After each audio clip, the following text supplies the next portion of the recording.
للہ رب العالمین، الصلاۃ والسلام علی افضل الخلق محمد وآلہ الطیبین الطاہرین۔ کتاب علم حدیث میں، علوم حدیث میں ہماری گفتگو چل رہی تھی ان شخصیات کے بارے میں کہ جو ائمہ علیہ السلام کے معتمد ہیں اور جن کے بارے میں ائمہ اہل بیت علیہ السلام نے باقاعدہ اپنے اعتماد کا اظہار کیا ہے اور لوگوں کو حکم دیا کہ آپ ان کی طرف رجوع کریں اور ان سے جا کر مثلا اگر ہمارے پاس نہ آ سکیں تو ان سے مسائل معلوم کر لیں۔ صحیح، جن میں سے بہت سارے کچھ لوگوں کو ہم نے بیان کیا اور باقی کو بیان کر رہے ہیں۔ جی، ساتھ میں ابو حماد رازی راوی ہیں کہ میں امام علی نقی علیہ السلام کی خدمت میں حاضر ہوا۔ ابو حماد رازی کیا کہتے ہیں کہ میں امام علی نقی علیہ السلام کی خدمت میں حاضر ہوا اور آپ سے مسائل دریافت کیے۔ میں نے آپ سے بہت سارے مسائل معلوم کیے، آپ نے سارے جوابات بیان فرما دیے۔ کس نے؟ امام علی نقی علیہ السلام نے سارے جوابات بیان فرما دیے اور رخصت کرتے وقت فرمایا، جب میں چلنے لگا تو امام علیہ السلام نے فرمایا کہ آئندہ جب کوئی مشکل پیش آئے تو عبدالعظیم بن عبداللہ الحسنی سے دریافت کرنا اور ان سے میرا سلام کہہ دینا۔ جی، کتنے عظیم شخصیتوں کہ امام نے جو مسائل ان لوگوں نے یعنی ابو حماد رازی نے پوچھے تو امام علیہ السلام نے ان کے مسائل کے جوابات دیے اور جب وہ چلنے لگے تو آپ نے فرمایا کہ آئندہ جب کوئی مشکل پیش آئے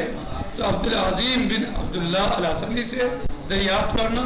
اور ان سے میرا سلام کہہ دینا۔ گویا وہ ان کا معتمد تھے، ان پر امام نقی علیہ السلام اعتماد اور اعتبار فرماتے تھے۔ اس کے علاوہ ایک پورا سلسلہ ان کتابوں کا ہے جو ائمہ معصومین علیہ السلام کی خدمت میں پیش کی گئی ہیں، یعنی بہت ساری کتابیں ائمہ علیہ السلام کی خدمت میں پیش کی گئیں اور آپ نے انہیں قابل اعتبار قرار دیا اور یہ کہہ کر مسترد نہیں فرمایا کہ یہ سب غیر یقینی ہیں لہذا ان پر عمل نہیں ہو سکتا ہے، نہیں، بلکہ امام علیہ السلام نے انہیں قابل عمل قرار دیا۔ تیسری دلیل کی طرف ابتدائی بحثوں میں اشارہ کیا جا چکا ہے کہ آیت نبا نے صاف صاف اعلان کر دیا ہے۔ آیت نبا کون سی تھی؟ بسم اللہ الرحمن الرحیم، اذا جاءکم فاسق بنبأ فتبینوا، اگر فاسق آپ کے پاس کوئی خبر لے کر آئے تو آپ اس کی خبر میں چھان بین کریں۔ لہذا اس آیت شریفہ نے صاف اور واضح طور پر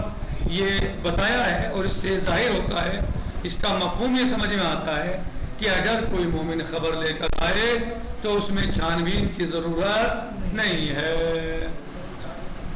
تو اس کی تیسری دلیل کی طرف ابتدائی بحثوں میں اشارہ کیا جا چکا ہے کہ آیت نبا نے صاف صاف اعلان کر دیا ہے کہ جب فاسق خبر لے کر آئے تو اس کی تحقیق کرو تاکہ جہالت کے ساتھ اقدام نہ کر بیٹھو۔ تحقیق کرو، ایسا نہ ہو کہ تم جہالت کے ساتھ اقدام کر دو، تاکہ جہالت کے ساتھ اقدام نہ کر بیٹھو اور بعد میں شرمندگی اٹھانا پڑے۔ جس کا کھلا ہوا مطلب یہ ہے کہ اگر فاسق خبر لے کر آئے اور اس خبر پر عمل کرنا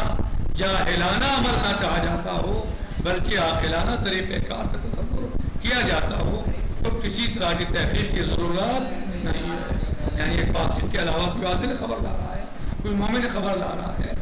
صحیح، تو اور اس پر عمل کرنا ظاہر ہے کہ جہالت نہ چلائی جاتی ہو، جاہلانہ عمل نہ چلایا جاتا ہو تو آپ اس میں تحقیق کرنے کی آپ کو عادت نہیں ہے۔ اس کا مطلب کیا ہوا کہ خبر واحد حجت ہے، یعنی خبر واحد ہمارے لیے کافی ہے کہ ہم اس پر عمل کر سکتے ہیں اور بلا تحقیق بھی طریقہ کار تصور کیا جاتا ہو تو کسی طرح کی تحقیق کی ضرورت نہیں ہے اور بلا تحقیق بھی عمل کیا جا سکتا ہے اور یہی معنی غیر یقینی روایات کے حجت اور سند ہونے کے ہیں، یعنی جو روایات غیر یقینی ہیں جن پر یقین یعنی اطمینان نہیں ہے تو یہی معنی ہے ان کے بھی جس کے بعد اس مسئلے میں کسی طرح کا شک و شبہ نہیں رہ جاتا ہے کہ غیر یقینی روایات پر بھی عمل ہو سکتا ہے، لیکن شرط یہ ہے کہ وہ روایت مثلا پیش کرنے والا فاسق نہ ہو، جو روایت لے کر آیا ہے وہ فاسق نہ ہو، اگر مومن ہے تو اس کی بات پر ہم عمل کر سکتے ہیں۔ اس کے بعد قبولیت حدیث کے شرائط آ رہے ہیں انشاءاللہ، یعنی حدیث کو قبول کرنے کی کیا شرطیں ہیں، کیا اس کے شرائط ہیں۔ تو کہہ رہے ہیں کہ قبولیت حدیث کے بارے میں یہ دوسرا بنیادی نقطہ ہے جس پر علماء اعلام نے تفصیلی بحث کی ہے کہ وہ کون سے شرائط ہیں جن کے بعد روایت قابل قبول ہو جاتی ہے اور جن کے بغیر روایت کی کوئی حیثیت نہیں رہ جاتی ہے۔ در حقیقت اس بحث کا بنیادی مسئلہ یہ ہے کہ غیر یقینی روایات پر عمل کرنے کی بنیاد اور اس کی دلیل کیا ہے، یعنی جو روایت غیر یقینی ہے آپ اس پر عمل کریں تو اس پر کیا دلیل ہے عزیز صاحب، یہ مسئلہ ہے۔ در حقیقت اس بحث کا بنیادی مسئلہ یہ ہے کہ غیر یقینی روایات پر عمل کرنے کی بنیاد اور اس کی دلیل کیا ہے۔ جناب صاحب اگر دلیل سیرت عقلاء ہے تو یہ دیکھنا پڑے گا کہ عقلاء عالم کس طرح کے افراد کے بیانات پر اعتبار کرتے ہیں، ان کے کیسے بیانات ہونے چاہیے یا کس طرح کے بیانات ہوتے ہیں جن پر وہ اعتبار کرتے ہیں اور ان کی روایات کو قابل عمل قرار دیتے ہیں۔ اور اگر دلیل آیت نبا ہے، یعنی اگر دلیل سیرت عقلاء ہے، تو اب ہمیں یہ دیکھنا ہوگا کہ عقلاء کی بات پر کس طریقے سے عمل ہوتا ہے، علماء عالم کس طریقے سے کس بات پر ان کی عمل کرتے ہیں۔ اور اگر دلیل آیت نبا ہے تو یہ دیکھنا پڑے گا کہ آیت نبا کے مفہوم میں کس قدر گنجائش پائی جاتی ہے، یعنی آیت نبا کا مفہوم کس قدر وسیع ہے، یہ کتنی اس میں گنجائش ہے، اس کے اعتبار سے پھر عمل کیا جائے گا۔ اور تحقیق کے معنی کیا ہے یا پھر بنائے جہالت اقدام کر دینا اسے کہا جاتا ہے، یہ سب باتیں ہمیں پتہ ہونی چاہیے، ان سب باتوں کے بارے میں معلومات ہونی چاہیے، اس کے بعد پھر ہم عمل کریں۔ لیکن یہ تمام باتیں آخر بحث میں زیر گفتگو آئیں گی، آخر بحث میں زیر گفتگو آئیں گی۔ سردست ان شرائط کا ذکر کیا جا رہا ہے، ان شرائط کا ذکر کیا جا رہا ہے جنہیں علماء حدیث نے قبولیت روایات کے لیے ضروری قرار دیا ہے، یعنی وہ سب باتیں ہم آخر حدیث میں، آخر کتاب میں، آخر مسائل میں گفتگو کریں ان موضوعات پر۔ شروع میں اس وقت ہم ان باتوں کو بیان کر رہے ہیں، ان شرائط کا ذکر کر رہے ہیں جنہیں علماء حدیث نے قبولیت روایات کے لیے ضروری قرار دیا ہے۔ نمبر 1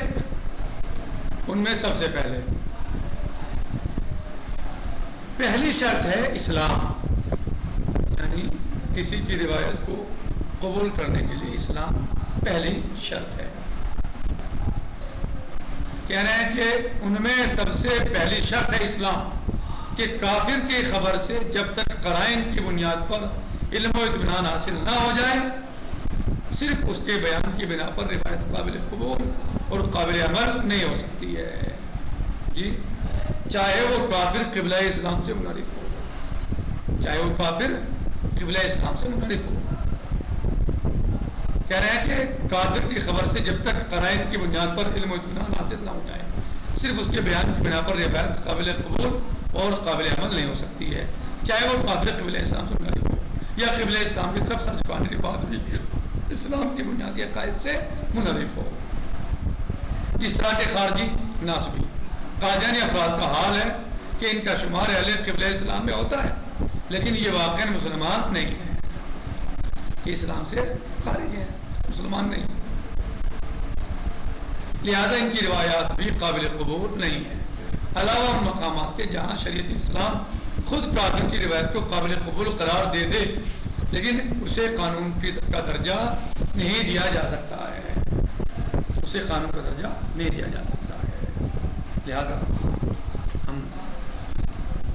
آج کے اس درس کو اچھی طریقے سے دھیان سے سنیں، دوبارہ سے دہرائیں سبق کو اور اس کو سمجھنے کی کوشش کریں۔ اگر کوئی بات نہ سمجھ میں آئی ہو پھر بھی تو آپ پوچھ سکتے ہیں۔ نقتفی علی هذا المقدار، باقی انشاءاللہ سے جی الحمدللہ رب العالمین. السلام علیکم ورحمۃ اللہ وبرکاتہ. فی امان اللہ. خدا حافظ.